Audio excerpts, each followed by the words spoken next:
Salut tout le monde, bienvenue sur la chaîne Rickly Fighters. Donc on va essayer de résumer un peu ce qui s'est passé dans ce 9ème épisode de Nanatsu no Taisai saison 3 Gamikiri no Gekirin.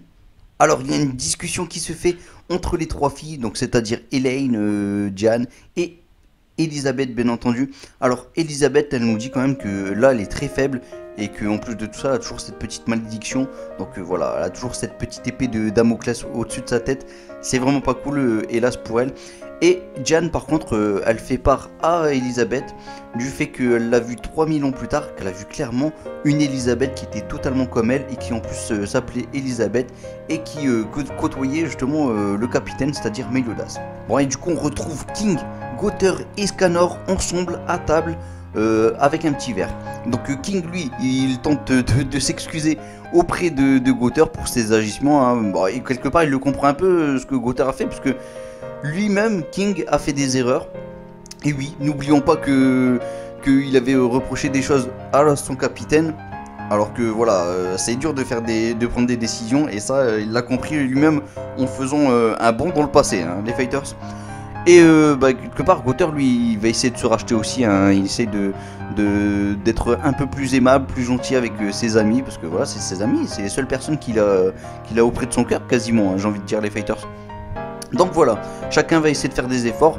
Bon, King lui il est bien amoché, il a bien bu, il est bien bourré.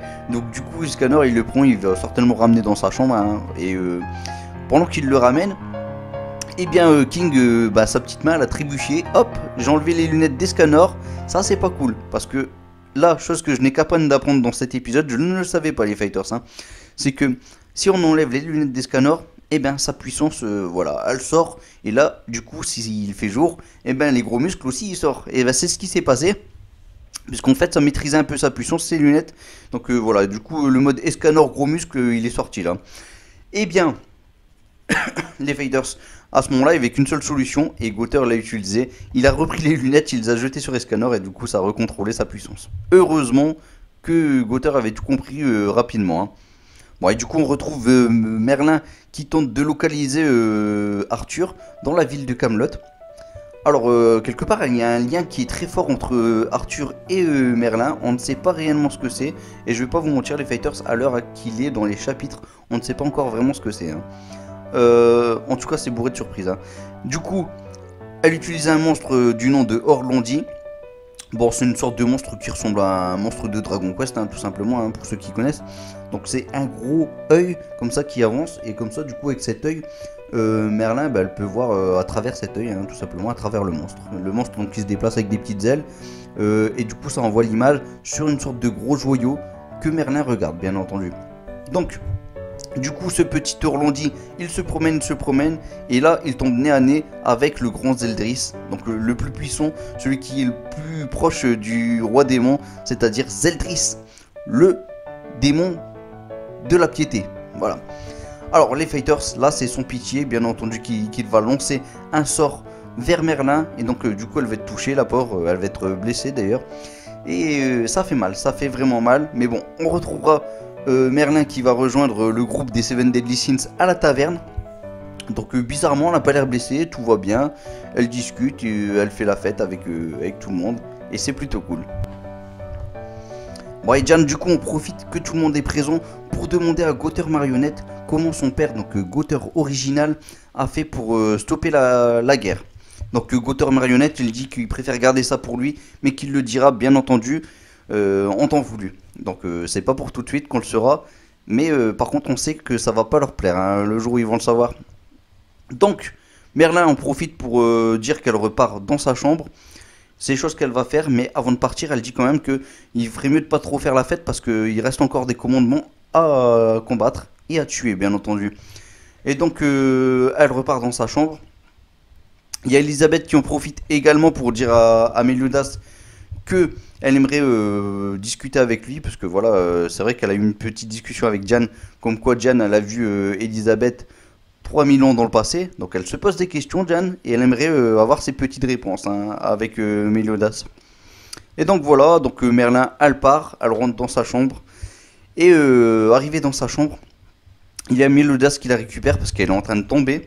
Et oui, parce qu'elle s'était pris un coup de la part de Zeldris, un vrai sort. Et donc notre ami Meliodas la pose dans son lit, puis lui, bon, pour le moment, il se dit, bon, ça va peut-être y aller mieux. Et donc, du coup, il va avoir cette petite discussion avec Elisabeth. Donc, Elisabeth, bien sûr, qu'elle lui dit que c'est bizarre tout ça. Déjà, ne serait-ce que Liz, déjà, c'est un diminutif de Elisabeth. C'est ce que lui avait dit Kane dans la saison 1 hein, des Fighters. Donc voilà, elle donne tous ses arguments, mais Meliodas il dit bah pour le répondre sérieusement et honnêtement, en vrai moi je suis au courant de rien. Enfin il est pas au courant comme quoi Elisabeth a été en vie il y a 3000 ans, tout ça, voilà. Donc il fait comme si de rien n'était. Ouais, du coup Elisabeth sur son chemin, elle croise Hendrickson qui lui demande de sauver Merlin qui est apparemment dans le coma. Donc bien entendu qu'elle accepte hein, Elisabeth. Alors chose incroyable c'est qu'on n'a pas vu Hendrickson tenter de sauver Merlin. Bon il l'a fait hein, mais on n'a pas vu les images. Bon c'est dommage. Bon il me semble que c'est présent dans le manga en tout cas. Mais bon peu importe. Elisabeth elle utilise sa magie de soin sur Merlin. Ça fonctionne. Mais en soignant Merlin elle voit dans son subconscient, dans son esprit un truc dans le genre. Elle voit Zeldris. Donc qui lui dit ah tu es la maudite Elisabeth. Et donc là on apprend que Zeldris et Meliodas, son frère, bon nous on le savait déjà, hein, mais Elisabeth en tout cas elle l'apprend à ce moment-là. Donc déjà elle est étonnée. En plus de tout ça, qu'est-ce qu'elle apprend d'autre? Elle apprend qu'en fait l'Elisabeth qui était présente il y a 3000 ans, eh bien c'était bien elle, c'était bien elle. Donc là elle est assez surprise et elle est plutôt joyeuse, elle sourit. Donc Zeldris il dit bah, pourquoi tu souris et tout, voilà. Elle dit bah je viens d'apprendre que j'étais aux côtés de Meliodas pendant tout ce temps et voilà pourquoi ça lui a fait plaisir. Et donc Zeldris il lui dit bah tu devrais même pas sourire parce que le pauvre Meliodas il a dû devoir sans cesse mourir hein. Donc selon les dires de Zeldris elle a dû mourir au moins entre 40 et 50 fois. Bon pour être exact les fighters c'est ça on l'apprendra dans le prochain épisode mais c'est rien du tout, c'est pas un spoil hein. Elle va mourir 42 fois hein, si je dis pas de bêtises. 42 fois, c'est énorme les fighters. 42 fois qu'il a dû la voir mourir. Mettez-vous à la place de Meliodas là les fighters. Alors du coup elle a réussi à guérir Merlin, et tant mieux, mais du coup elle va dans son côté pour récupérer un peu de tout ce qu'elle vient d'apprendre là, et elle pleure de joie auprès de Hawk. Enfin voilà, voilà comment on finit cette petite scène, et donc du coup on voit les au revoir du royaume de Lounès aux Seven Deadly Sins, donc voilà, ils leur font un petit au revoir comme ça, de cette façon. Chose incroyable aussi, les Fighters, et là je trouve que ça a été bâclé, ça a été vraiment bâclé dans cet épisode. C'est que là on voit Dreyfus à ce moment-là en compagnie de Lady Margaret et Hendrickson donc qui vont vers leur direction. Donc en vrai ils vont pour essayer de trouver un moyen, si je dis pas de bêtises, de trouver un moyen pour sauver Camelot hein. Donc voilà, ils suivent leur chemin et les Seven Deadly Sins aussi suivent leur chemin, voilà. Bon et là on va retrouver deux discussions plutôt sympas. La première c'est une entre Diane et Elisabeth. Donc Diane elle va soutenir le fait que Elisabeth doit tout faire pour retrouver sa mémoire. Et la deuxième discussion c'est une entre Ban et Meliodas, un peu plus importante que la première. En gros, Ban va demander à son capitaine, donc Meliodas, de ne pas participer à la prochaine mission, puisque en fait il y aura Meraskila comme ennemi. Alors, Meraskila, elle apparemment elle a l'air de maintenir le bouclier qui maintient la ville de Camelot. Donc ça empêche nos amis de pouvoir rentrer dans cette ville. Donc pour pouvoir entrer dans la ville de Camelot, pas le choix. Il faut vaincre Meraskila qui a fait ce petit bouclier. Alors du coup, Ban, lui, il dit qu'il n'a pas envie de voir sa femme mourir, parce que si Meraskila meurt, sa petite femme, elle meurt. Donc bien entendu que Meliodas, il comprend. Il dit moi je comprends tout à fait, je sais ce que tu ressens. Important à ce que je vais vous dire les fighters, parce que Ban, il dit que Meliodas ne peut pas comprendre ce que lui ressent, puisqu'il n'a jamais vu quelqu'un qu'il aime mourir deux fois, Meliodas. Du moins, c'est ce qu'il lui a dit là maintenant. Alors retenez bien ce moment, les fighters, c'est vraiment important. Et ben du coup, ce qui devait arriver arriva. Elisabeth a retrouvé plus ou moins la mémoire. Elle retrouve petit à petit la mémoire. Donc Merlin, bien entendu, elle a examiné Elisabeth. Et donc voilà, c'est son petit compte rendu. Elle retrouve la mémoire. Donc là, on retrouve Elisabeth dans le lit. Voilà, elle se sent mal parce qu'à retrouver la mémoire, c'est pas bon pour elle. Et Jen, elle commence à faire des reproches à son capitaine. Elle dit pourquoi lui dit pas la vérité alors qu'il le sait. Parce que c'est vrai qu'elle l'a vu quand même 3000 ans dans le passé, que Meliodas il connaît Elisabeth. Donc elle comprend pas pourquoi Meliodas ne lui dit pas la vérité. Et Merlin il dit clairement à Diane, tais-toi, voilà, tais-toi, ne dis plus un mot. Tu as fait assez de bêtises. Et oui, parce que valait mieux pas qu'elle retrouve la mémoire, les Fighters, mais ça, on va en discuter dans la deuxième partie, dans la partie spoil. Donc du coup, l'épisode il finit sur le fait qu'on voit Meliodas triste de voir sa petite chérie, sa petite Elisabeth là dans le lit, qui retrouve la mémoire. Alors pourquoi il est triste qu'elle retrouve la mémoire? Ça, on va en discuter dans la deuxième partie, les Fighters. Bon, les Fighters, vous l'avez compris, Meliodas ne veut pas que Elisabeth retrouve la mémoire, parce qu'en fait, si elle retrouve la mémoire, et ça il l'a dit en fin d'épisode, il lui restera plus que 3 jours à vivre. Donc elle va mourir pour finalement revivre. C'est une malédiction qu'elle a eue à cause de la déité suprême. Voilà, déité suprême et le roi démon. Voilà, ils se sont associés. Ces deux-là qui ont provoqué la guerre se sont associés pour mettre une malédiction à Meliodas et à Elisabeth. Donc les pauvres, ils vivent avec cette malédiction, cette petite épée de Damoclès entre guillemets. Même c'est pas, même s'ils revivent tout le temps sans cesse ces deux-là. Enfin peu importe. En tout cas, c'est une malédiction pour ces deux-là.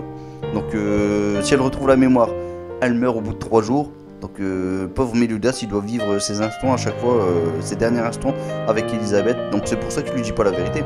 Vaut mieux qu'elle retrouve pas la mémoire, comme ça au moins Meliodas peut vivre à ses côtés pleinement. Et donc là, elle retrouve la mémoire. Donc bien entendu, il lui reste que 3 jours à vivre.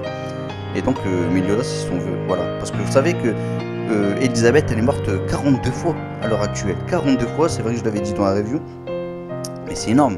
42 fois, il l'a vu 42 fois mourir, dont celle qui s'appelait Lise. Donc Lise, bon, c'était un diminutif de Elisabeth. Et donc voilà, en tout cas il l'a vu mourir sous ses yeux. Et vous avez vu ce que ça a fait hein, comme dégâts quand il a vu que Lise a été morte. Donc les Fighters, vaut mieux pas que ça arrive une fois de plus. Hein. Donc voilà, alors que dire d'autre?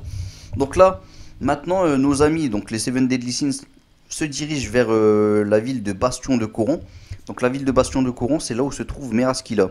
Donc là, ils sont partis pour la tuer, hein, carrément. Oubliez pas que c'est elle qui garde la barrière de Camelot. Donc s'ils la tuent, plus de barrière de Camelot, bien entendu. Et donc ils pourront rentrer dans la ville tranquillement, sans problème. Ils vont pouvoir délivrer les chevaliers saints qui sont présents là-bas et tous les villageois. Et peut-être tuer les Albillons, tant qu'à faire. Enfin voilà, ça c'est ce qui est prévu de base. Parce que ça va pas se passer comme ça les Fighters. Et oui, parce que là c'est vrai que je spoil. Et après je vous donnerai ma critique. Voilà, on fait tout à l'envers aujourd'hui, c'est décidé. Et donc les Fighters, Meraskila, ils vont réussir à la combattre, tout ça. Ils vont avoir beaucoup de mal, hein, parce qu'elle va faire revivre des morts, parce qu'ils sont dans une ville où il y a eu beaucoup de morts. Ils vont avoir beaucoup de mal, mais ils vont réussir à la combattre. Et Ban, il va venir les aider. Finalement, il va venir les aider, et oui. C'est une tête de mule ce petit Ban, mais il en a discuté avec sa petite femme Elaine. Et d'ailleurs, en parlant d'Elaine, c'est elle qui va venir les aider pour combattre Meraskila. Donc, en combattant Meraskila, Meliodas, lui, il va rentrer dans une sorte de cocon noir, hein, comme vous l'avez déjà vu dans la saison 2 d'ailleurs. Et ben du coup, pour y sortir, il n'y a pas le choix, il faut avoir une puissance énormissime. Donc il va utiliser son mode assaut, donc son mode un peu démoniaque. Donc là, il va être carrément incontrôlable. Donc ses émotions, le peu d'émotions qu'il avait encore un peu à ses côtés, ben c'est fini pour Meliodas. Plus d'émotions, c'est en mode son pitché qui va combattre Meraskila. Et ben du coup, les Fighters, là, ça annonce un combat, le combat le plus ouf de chez Nanatsu no Taisai. Je vous le dis directement, ça va être le combat le plus dingue. En tout cas, comme je vous l'ai dit, Meraskila elle est là. Elle combat nos amis C2N Deadly Sins. Du coup, Elaine, elle va venir avec un power-up. Et ça, c'est génial. Plus fort que Ban, bien entendu. Aussi fort que... Allez, on va dire qu'elle a 20 000 de puissance, je crois. Hein, si je dis pas de bêtises. Peut-être que je dis une grosse bêtise au niveau des puissances. Mais elle a au moins 20 000. Voilà. En tout cas, elle va battre Meraskila facilement. Et ça, c'est top. Avec des grosses tornades, ça va être beau. Ça va être propre. Donc, c'est Elaine qui sauve Ban. Si ça, c'est pas ouf, ça fait plaisir en tout cas. Et bah du coup elle en profite en tout cas Merlin pour l'enfermer dans une petite fiole également, notre ami Meraskila qui s'était transformé d'ailleurs en serpent. Et donc voilà, capturé, c'est magnifique. Donc encore un commandement en moins, c'est le deuxième commandement qui se fait capturer d'ailleurs. Hein. Y avait eu Greylord aussi qui s'était fait capturer par Merlin, donc ça en fait deux. Donc apparemment elle veut faire des expériences avec peut-être Merlin. Très important qu'elle la garde en tout cas, elle a eu raison. Et ben du coup, Meliodas maintenant est incontrôlable.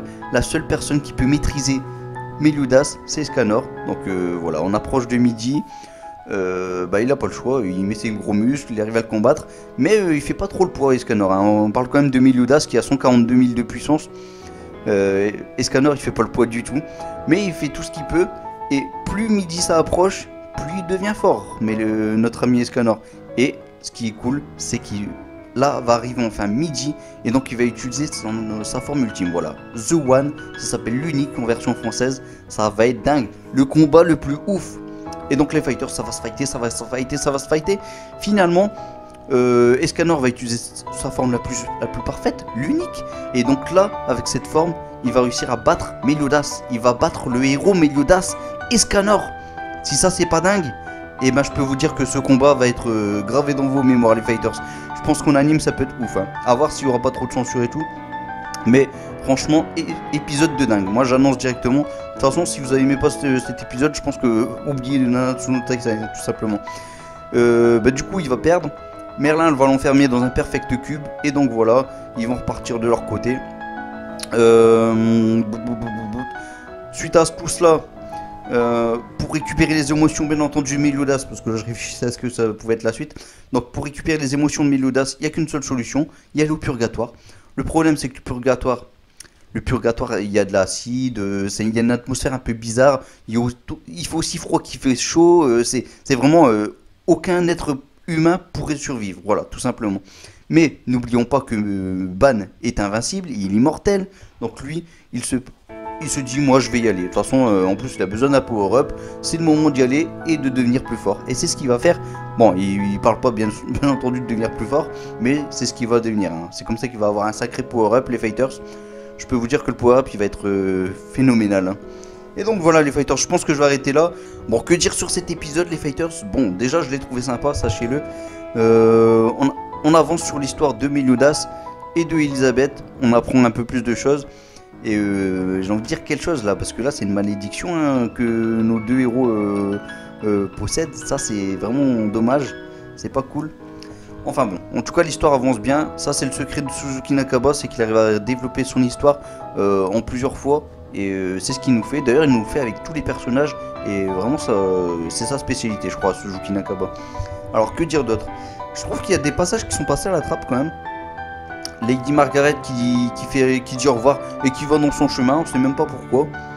Bon, dans le manga on voit un peu plus d'images quand même, on sait que où elle va, comment elle va, pourquoi elle va. Et d'ailleurs je l'ai pas dit dans les spoils les fighters, mais c'est important de voir quand même que Lady Margaret elle part dans son côté, parce qu'elle va finir par devenir l'un en tout cas des 4 archanges, voilà, parce que vous avez déjà vu Lutte de Ciel il y a 3000 ans, il va revenir 3000 ans plus tard avec comme hôte Lady Margaret. Donc voilà, ça va être plutôt pas mal. Et pour la suite des événements, c'est important de le voir aussi, c'est important de le savoir, ce petit passage. Donc voilà, en tout cas ce passage là il est passé vraiment à la trappe je trouve. Et aussi, bon ça c'est pas méchant, hein, mais Hendrickson, je pense qu'on le voit vraiment tenter de guérir Merlin. Mais bon, après c'est pas bien méchant, ça on l'a pas vu dans l'épisode. Bon, c'est pas méchant comme je vous l'ai dit.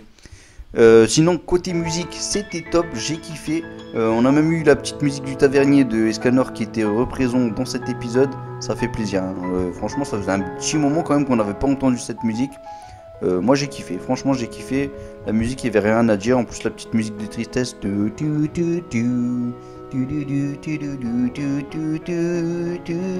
Celle-là, elle a été bien mise au bon endroit. Ça a fait plaisir. Côté dessin, c'était top. On n'a pas eu de censure. Donc voilà, franchement, épisode cool. Et moi ça m'a fait plaisir. Surtout que là, l'histoire ça avance bien. Un épisode, je m'attendais pas à ce que ça finisse autrement. Et franchement, on arrive au bon endroit. Donc, prochain épisode, les fighters, ça va se passer dans la ville de Bastion de Corion. Voilà. Allez, les fighters, on se retrouve prochainement. J'ai hâte de voir le prochain épisode. Mais je peux vous dire que j'ai hâte de voir 2 épisodes encore plus tard. Parce que là, ça va commencer le combat de ouf entre Escanor et Meliodas. Voilà. Ça va être dingue, ça va être dingue, ça va être dingue, les fighters. Allez, si vous avez aimé cette review, n'hésitez pas à liker, lâcher un petit commentaire, ça pourra augmenter la visibilité de la chaîne. De la vidéo surtout en vrai, même si la vidéo n'est pas très vue pour les reviews, oui elles sont pas beaucoup vues, mais bon c'est pas grave, je le fais pour le peu de personnes à qui ça plaît en fait, hein, tout simplement. Et n'hésitez pas aussi à vous abonner, hein, les fighters, et participer au concours qui a lieu en ce moment, hein, pour gagner des figurines. Vous pouvez gagner jusqu'à 10 figurines. Bon, je pense pas que quelqu'un va gagner 10 figurines, qu'une seule personne va gagner 10 figurines, c'est pas possible. Ça m'étonnerait. On sait jamais, hein, pourquoi pas, allez. Soyons fous. Allez les fighters, on se retrouve prochainement. N'oubliez pas de liker, vous abonner, commenter. Je vous dis à bientôt et saté, masenko, en espérant qu'il vous guide vers la victoire.